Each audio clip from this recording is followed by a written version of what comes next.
Hello. Just wanted to share a little bit about anger.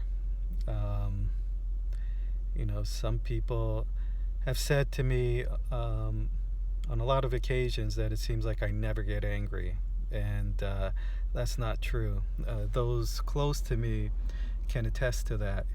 Sometimes, I've people close to me have experienced anger and rage from me. So I can get really angry, and I don't like how it feels, and afterwards, and so it's something that I deal with. So I just want to share a little bit about that. What do I do when anger comes up? Now, one thing that I have done in the past that doesn't work is I've often resisted it. When the anger comes up, there had been a lot of judgment, like I shouldn't feel this way, I shouldn't express the anger, and I kind of like stuff it down and suppress it. And that can be very dangerous. It could be unhealthy. I think that could create disease, and just fester in resentment, and or you can explode. It's like having water boiling and having the cover on, and too much water, and then it just pops the lid off. So what I do is, I experienced anger recently, and so first I notice, okay, I look at what is, and I talk a little bit about the importance of looking at what is for me in another video. So I look at what is. I'm feeling angry. I'm feeling angry.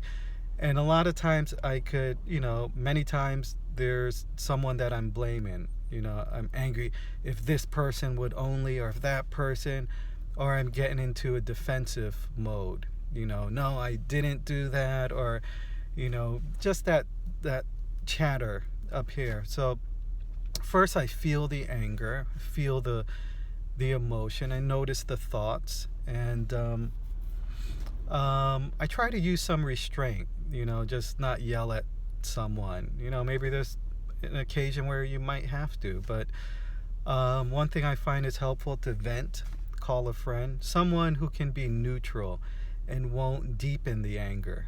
Someone who's not going to co-sign, okay, yeah, that person is this horrible person, or whatever. Someone who could open and hold space for your anger and validate you on an emotional level, but not deepen the resentment and anger by placing blame on you or the other person.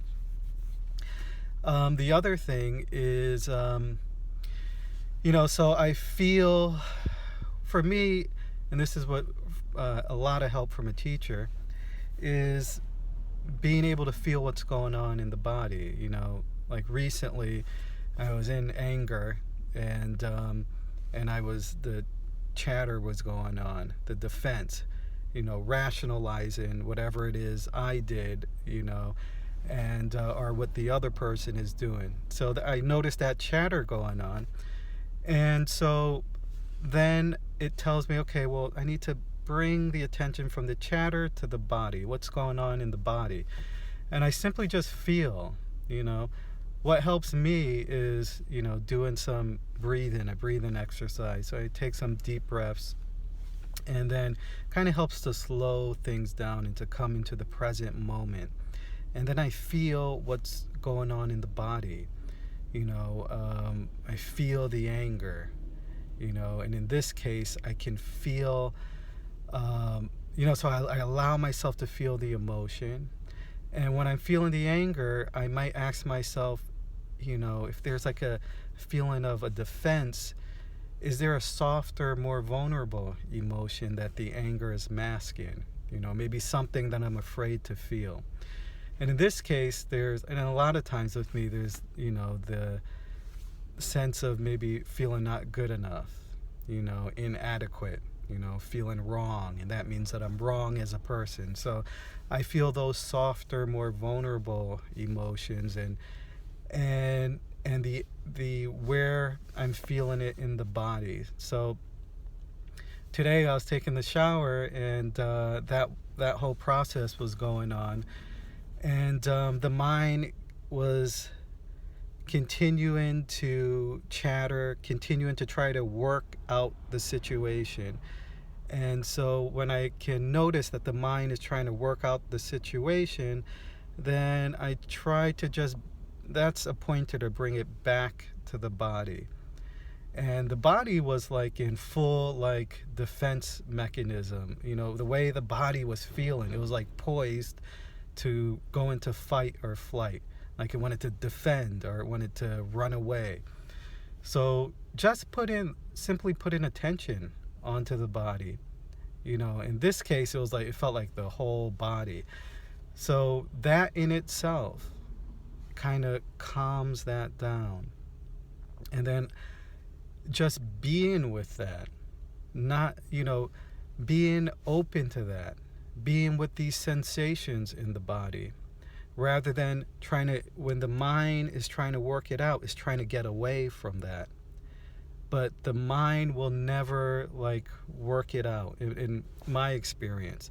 So just being with the body in a very organic way and feeling what's going on. And, I think that's a form of love, self-love and compassion. Just allowing myself to feel it. And then the anger turns into a gift.